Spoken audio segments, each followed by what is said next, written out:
بسم الله الرحمن الرحيم. السلام عليكم ورحمة الله وبركاته.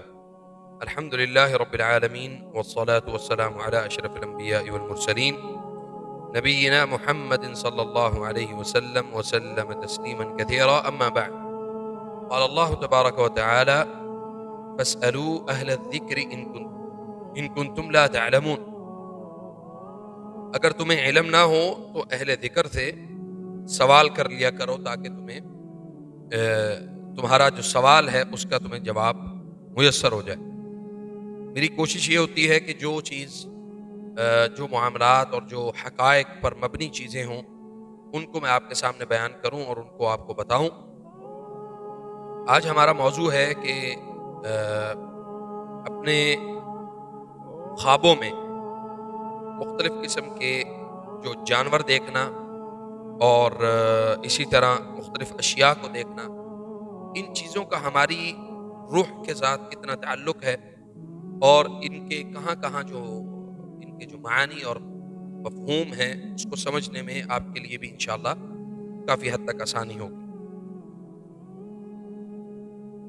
نبی صلی اللہ علیہ وسلم نے ایک حدیث جس میں بیان کیا کہ سچا خواب جو ہے یہ نبوت کا ایک حدیث میں 46واں اور ایک میں 40واں حصہ قرار دیا کہ آپ کو یہ اس بات کا ادراک ہو جائے کہ آپ کے جو خواب ہیں وہ آپ کی زندگی کے بہت سارے معاملات اور بہت ساری چیزوں کے اوپر مبنی ہوتے ہیں، اسی لیے آپ کو اس طرح کے خواب جو ہیں وہ آپ کو آتے ہیں۔ اب ہر چیز کو اس کے خواب کی یعنی اس کے خواب کی بنیاد پر جو ہے وہ پرکھنا یہ ہمارے لیے ضروری ہے کہ جس چیز کی جو فطرت ہوگی اس کے مطابق جو ہے وہ خواب کی تعبیر ہوگی۔ لیکن یہاں پہ آج جو میرا موضوع ہے وہ ہے کہ جادو، جنات اور حسد سے ریلیٹڈ یا آپ کی بیماریوں سے ریلیٹڈ یعنی اس سے مماثلت رکھتے ہوئے جو خواب آپ کو آتے ہیں اس کا آپ کی روحی امراض کے ساتھ کتنا تعلق ہے۔ سب سے پہلے ذکر کیا جاتا ہے بلی کا کہ بلی اگر آپ کے خواب میں آتی ہے تو بلی کے متعلق نبی صلی اللہ علیہ وسلم نے، جیسا کہ ایک حضرت ابو ہریرہ رضی اللہ تعالیٰ عنہ ان کا نام ہی جو ہے وہ قرہ تھا، یعنی قرہ یا قط بلی جو ہے وہ بلی کو اس سے جو ہے نا وہ جوڑا گیا ہے۔ تو بلی اگر آپ کے گھروں میں چکر لگاتی ہے یا بلی آپ کے خواب میں متواتر آپ کو نظر آتی ہے یا اسی طرح اسی سے مماثلت رکھتا ہوا ایک جانور جسے نمر یعنی چیتا بولتے ہیں، بڑی جنگلی بلی ہو یا اس کی شکل و شباہت کا کوئی بھی جانور اگر آپ کے خواب میں آتا ہے تو اس کا جو معنی ہے وہ یہ ہے کہ آپ کے اوپر جن متواتر مسلسل حملے کی کوشش کر رہا ہے، اور اگر آپ اس کے حملے میں آ جاتے ہیں تو کہیں نہ کہیں آپ کو مسائل جو ہیں وہ آ سکتے ہیں یعنی جنات کی طرف سے۔ اکثر لوگ مجھے کال کر کے یہ بھی بتاتے ہیں کہ ہم نے خواب میں اس کو دیکھا ہے، اللہ آپ کا بھلا کرے، قرد یعنی بندر کو۔ اب بندر جو ہے یہ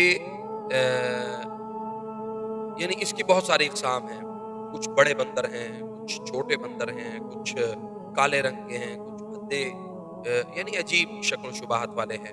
تو اسی طرح بہت بڑے بڑے جو جانور جیسے یعنی غوریلا وغیرہ یہ آپ کو نظر آتا ہے۔ تو یہ جنات کے معامل ہوتے ہیں۔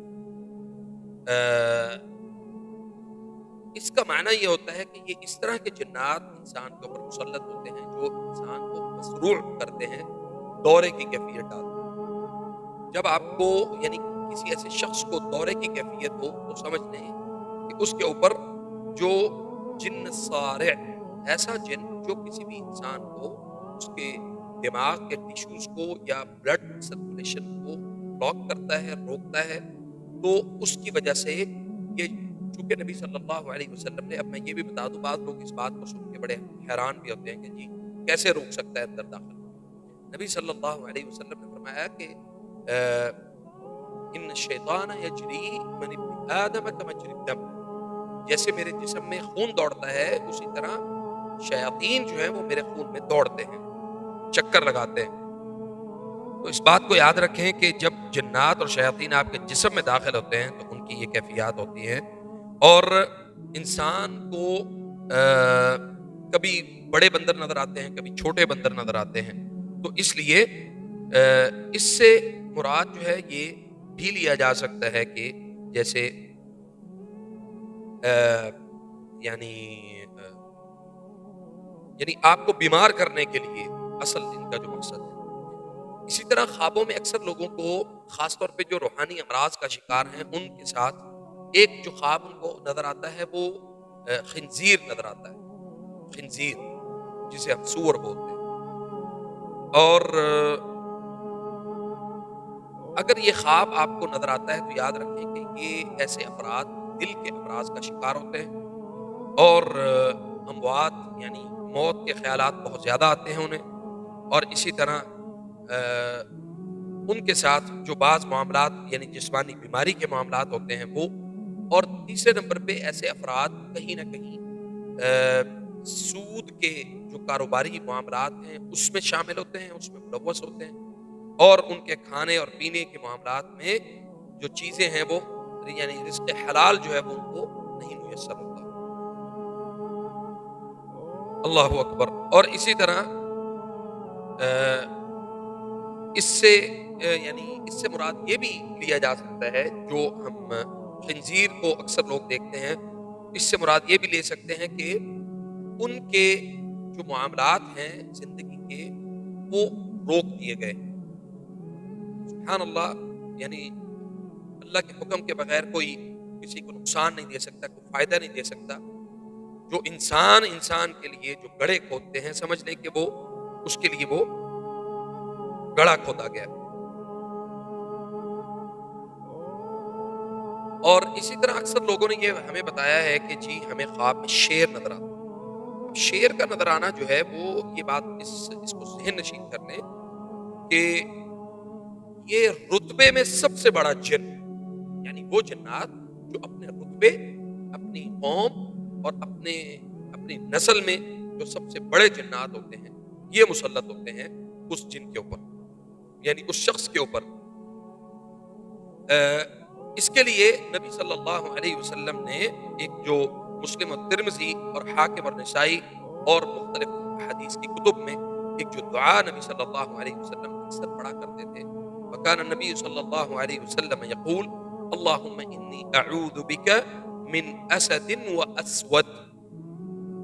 من اسد و اسود یعنی کالے رنگ اور شیر سے اللہ میں تیری پناہ مانگتا ہوں. اور یاد رکھیں کہ یہ جو جن ہیں یہ مسلم نہیں ہوتے، یہ کافر ہوتے ہیں یا نصرانی ہوتے ہیں. یعنی زیادہ تر ان میں اکثریت وہ جنات ہیں جو نصرانی یعنی عیسائی ہوتے ہیں. عیسائی جنات سے ان کا تعلق ہوتا ہے. مسلمان بھی ہوتے ہیں لیکن مسلمان ان میں بہت کم ہوتے ہیں. آگے آ جائیں جی. اگلا ہے مچھلی اور پانی کا گدلا ہونا. یہ دو تین قسم کے جو خواب ہیں یہ اکثر لوگوں کو آتے ہیں. مثلا جیسے مچھلی ہے اور اسی طرح سمندر ہے، پانی ہے. تو یہ تقریباً آپس میں یہ تینوں آپس میں مماثلت رکھتے ہیں، ایک دوسرے سے ملتے جلتے ہیں. مچھلی جو ہے یہ بھی الجن الصارع جو ہے یعنی مسروع انسان کو بیمار کرنے والے یا ذہنی طور پہ دورے کی کیفیت میں مبتلا کرنے والے جنات میں سے ایک جن ہے جو اس انسان کے اوپر مسلط ہوتا ہے، جو اکثر اپنے خوابوں میں مچھلی دیکھتا ہے یا مچھلی کا سر دیکھتا ہے. اس بات کو بھی ذہن نشین کر لیں کہ اکثر جادوگر جو ہیں یہ بکرے کی سری، مرغی کی سری اور یعنی اس کا ہیڈ، اسی طرح مچھلی کا سر جو ہے یہ منگواتے ہیں اور اس کے منہ کھول کے اس کے زبان کے اوپر یعنی اس کے منہ والے پورشن میں مختلف قسم کے جو تعویذ رکھنے ہوں اور اسی طرح سوئیاں رکھنی ہوں یا اس طرح کی کچھ اشیاء جو انسان کو تکلیف دے سکتی ہیں وہ رکھی جاتی ہیں. اور یہ یاد رکھیں کہ یہ اس بات کی بھی دلیل ہے کہ جس کو مچھلی نظر آئے خواب میں اس کے لیے کہ اس کی زندگی کے معاملات خاص طور پہ شادی، خاص طور پہ اس کے اندر اس کے منہ میں کچھ یعنی اقسام کے جو جادو رکھنے ہیں وہ رکھنے کے بعد اس کو کسی ایسی کالے کپڑے میں ڈال کے اس کو بند کر کے رکھ دیتا ہے اور اس کے اندر موم ڈال دیتا ہے تاکہ وہ مچھلی کا سر جو ہے وہ خراب نہ ہو۔ اب سمندر اور پانی، یعنی سمندر وہ بھی سحر البحار میں آتا ہے، پانی جو ہے کہ وہ نہروں کا پانی بھی ہو سکتا ہے، نالوں کا پانی بھی ہو سکتا ہے۔ تو سمندر اور پانی یہ دو یعنی پانی کا گدلا ہونا اور صاف دیکھنا، یہ دونوں میں فرق ہے۔ اگر آپ گدلا پانی دیکھتے ہیں تو پھر بیماری پر دلیل ہے، اور اسی طرح اگر سمندر کے پانی کے اوپر دیکھتے ہیں یا خود کو سمندر میں دیکھتے ہیں یا اسی طرح سمندر کے حالات اور واقعات کے مطابق آپ اپنی کیفیت کو دیکھتے ہیں تو وہ اسی طرح ہی ہے جیسے آپ نے اپنے آپ کو سمندر میں دیکھا ہے۔ خاص طور پہ جو یعنی سمندر کے اندر جو چیزیں یعنی جانور بھی ہیں، مشکل سفر بھی ہے، حالات بھی بڑے عجیب ہوتے ہیں، یہ اس کے مطابق ہے۔ اسی طرح گھوڑے کو خواب میں دیکھنا، اکثر یہ لوگ یہ کہتے ہیں کہ جی ہم نے گھوڑے کو اپنے خواب میں دیکھا ہے۔ گھوڑے کے اوپر سواری کرنا یہ قوت اور بہادری کی دلیل ہے، لیکن گھوڑے کا آپ کے اوپر حملہ کرنا یہ اس بات کی دلیل ہے کہ آپ کے جسم کے اندر جن داخل ہے جو آپ کو مختلف لوگوں سے لڑنے، مختلف لوگوں کے ساتھ لڑائی اور جھگڑے کی کیفیات میں آپ کو مبتلا رکھتا ہے، آپ کو غصہ دلاتا ہے، کیونکہ گھوڑے کی جو طبیعت ہے وہ نرم مزاج نہیں ہے، اس کی سخت مزاج ہے۔ تو اس بات کو بھی ذہن نشین رکھیں۔ باقی اللہ سبحانہ و تعالی ہمیں ان معاملات میں ہماری رہنمائی فرمائے، اور دعا کر دیا کریں کہ اگر انسان اگر کوئی بھی انسان پریشان ہے، اللہ اس کی پریشانیوں کو دور فرمائے، اللہ میری بھی پریشانیوں کو دور فرمائے، اور آپ سب کی پریشانیوں کو اللہ رب العزت اپنے حکمت کے ذریعے سے اللہ ان کو ختم کرے۔ فجزاکم اللہ خیر۔ السلام علیکم ورحمۃ اللہ وبرکاتہ۔